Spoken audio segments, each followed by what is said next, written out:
Alright guys, Melissa here. So I just had a little bit of popcorn. I had my meal and a little bit of popcorn, which doesn't have too many calories usually. Boy Scout popcorn. Or Cub Scouts. I don't agree with, the Cub Scouts going the wrong way with some of their stuff about Scouts. But anyways, you can still take the good and support, kids and not agree with it all. But I want to talk a minute about something. So I'm just getting home from a busy day. I've got a class tonight I've got to study for. Um, and so I was listening to, I just caught real quick something from Erica Kirk about what she said. And she said, wives submit to your husbands and husbands be worthy of a wife. Okay, there is some truth in that. There is some truth. Some of it's biblical. But it's not totally biblical because there are men, as we know, who are not worthy of their wives. So you married him, okay, you married him, but is it that conditional? Is it so conditional that when a man is struggling, going through some hard stuff, that you say, okay, well, you're not very worthy of me, so I will not submit to you? That's not quite the biblical role, okay? So men are hopefully worthy, and a lot of men are insecure, and they don't feel worthy. Men take this very seriously. They can be very insecure. They can have a very fragile ego. They don't always feel worthy, okay? Most men are good. Most men in life are good, and they're going to try to do their best. And that's without you even saying really a word. So the thing is, if this was biblical, you wouldn't need, I think it's 1 Peter, I'd have to look it up, where it says, wives, submit to your husband, even if some are harsh or unbelievers, basically. If you have an unbelieving husband, okay, so when I married my husband, we both were not really walking with God. I didn't, I had a short time as a little girl. Someone at church in Raymond, New Hampshire said, fix your hands, ask Jesus into your heart. I didn't understand it, and I don't think I had to understand it. A pastor told me later, Melissa, don't have kids fix their hands and ask Jesus in their heart if they don't understand it.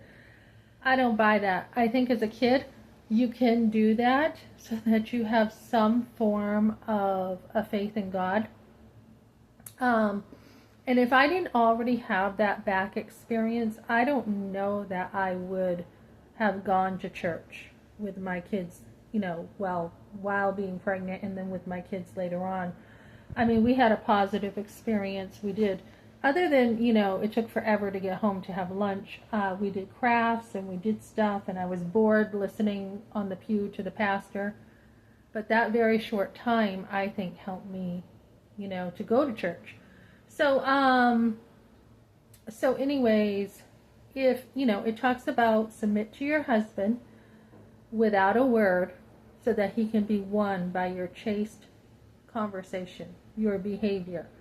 So even without a word, usually men will come around and they will try to do better. Or they beat themselves up and they're like, you know what, I shouldn't have said that. I'm sorry.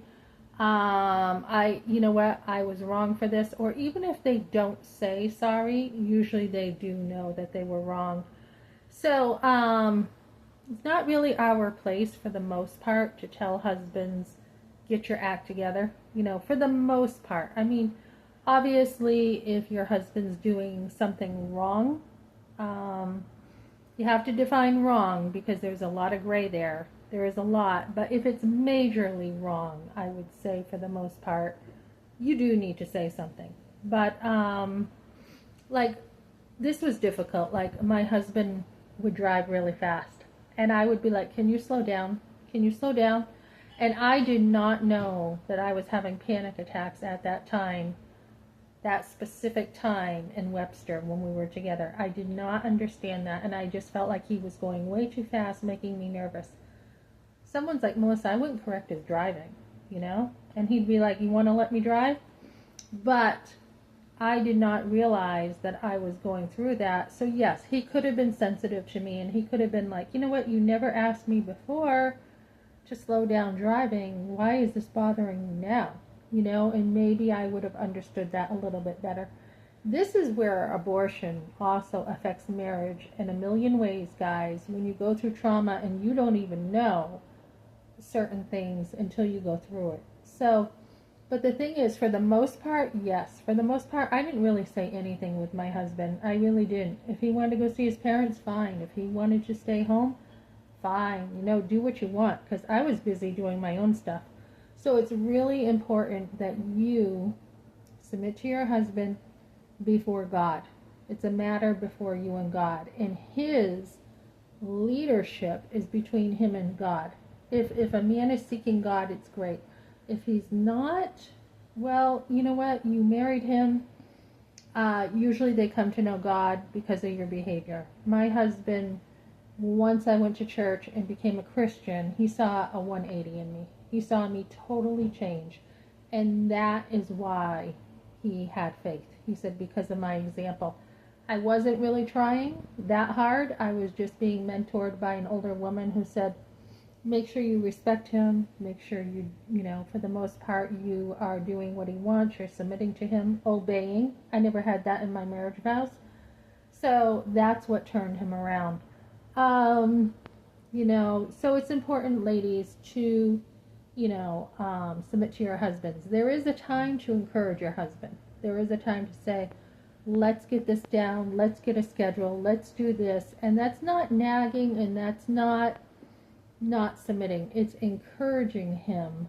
Let's do this, to get some more structure and get more savings, or do this or do that. So that's kind of what you want to do, ladies.